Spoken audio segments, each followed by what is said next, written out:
Hi guys, I'm sorry you were not in class today, but I'm glad that you were here watching the video to help you understand what we did. We started class with opening up our Jamboard from our class that was on 9:15. The title is Equations to Graphs. Okay, if you are a B day, your assignment is dated 9-16 and it's still called Equations to Graphs. Okay, so if you went and clicked on it and opened it, it should be your name. It should have your name on it and then Equations to Graphs. This one says asynchronous because this is for the students that missed school and got to come and watch it here. So we started on slide 5. Okay, and what works best is if you have your Desmos calculator open, the one that is linked to Google Classroom, right? So let's go find the calculator real quick. Under classwork, right here, it's under the resources. If you scroll all the way down, resources, calculator, click on that link and it opens up to Desmos. Go to graphing calculator and start practice. Okay.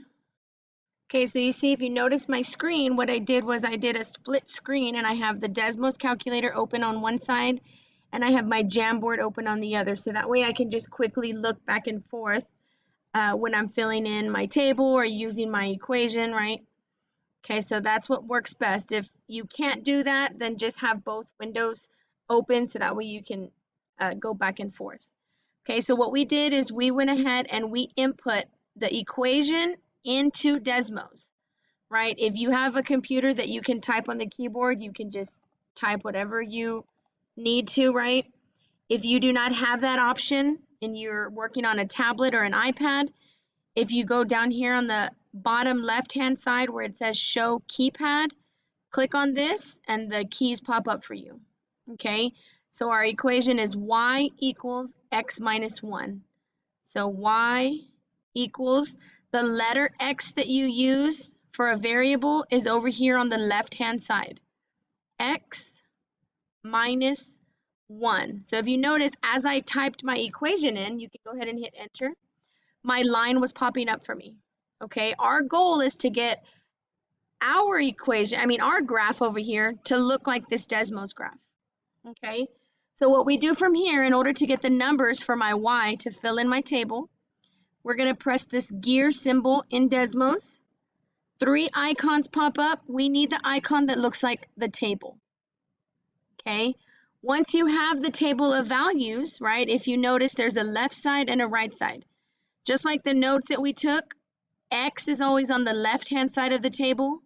Y is always on the right-hand side. All we have to do now is go and transfer that information to our Jamboard table, right? So if we notice, let's look at the Jamboard. I have a -3 for my x. I don't have a -3 over here on my Desmos table. But if you click underneath the 2, you can input whatever number you need right there and my answer will pop up. So -3, the y is going to be a -4. So I like to go to my Jamboard right away and type it in, -4. Okay, if you look at your new x value, -1, okay, go to your Desmos under the x column, -1 is paired with -2. So that's when I can go ahead and go to my Jamboard and type a -2. Okay, the new value I need for x is 0. So if I go over here to my Desmos, under the x column, I find the 0. The one that is paired with it is a -1. Okay, and the last number that I need is a 2 under my x column. So I'm going to Desmos, I'm looking for a 2 under the x column. The number that it is paired with is a 1. So I'm going to go and finish that. Okay, once you have your table filled out, you can make what we call ordered pairs, right? A table just organizes the information for me. I can physically go and make ordered pairs from that table. Okay, remember an ordered pair looks like this, x comma y. So when I'm making my ordered pairs, I'm going to say -3, comma, -4, because my x had to come first and then my y value. Okay, my next ordered pair will be -1, -2. Oh, I didn't write that correctly. Sorry. Fix that real quick. Okay, my next point will be 0, comma, -1. Okay, and my last one will be 2, comma, 1. Okay, and I got these numbers straight from my table. X had to come first and then Y. Okay, so now I can go plot them, right? I'm going to plot them, -3, -4. I go to the -3 on my X. -4 tells me I have to go down to the -4. That's not the one I want. I want this one. There we go. Okay, -1, -2. I go to the -1 on the X, down to the -2 on the Y. 0, -1. Here I am. Okay, and then I have 2, 1. So I go to the +2 on the X, up to the 1, my point. Okay, I have plotted all of my points, right? So now I can connect them by drawing a line as best as you can, right? Through my points, okay? What I want us to realize or to look at in order to check ourselves, we're gonna have to take our equation, right? And I want you to circle the slope and the intercept. Circle the slope, put a box on the intercept. I forgot to say that. Circle the slope, put a box on your intercept, and then we're gonna go compare it to our picture, okay? Okay, if we notice my intercept is right here, so I need to put a box on that one. If we go look at our graph, my line should be touching the y-intercept, the y-axis, right? The y-intercept should be -1.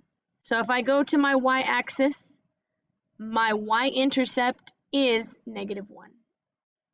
Okay? My slope, if you circled X, that's okay, you're on the right track because you knew where to find slope, right? If we don't see a number with X, it is understood that there is a number 1 there. That is a rule that we need to memorize, okay? Because I have 1X anytime that letter's there, right? Okay, I don't know if we remember, but we said if it doesn't have a run, we give it a 1, okay? Because we want it to always be rise over run. Rise over run, okay?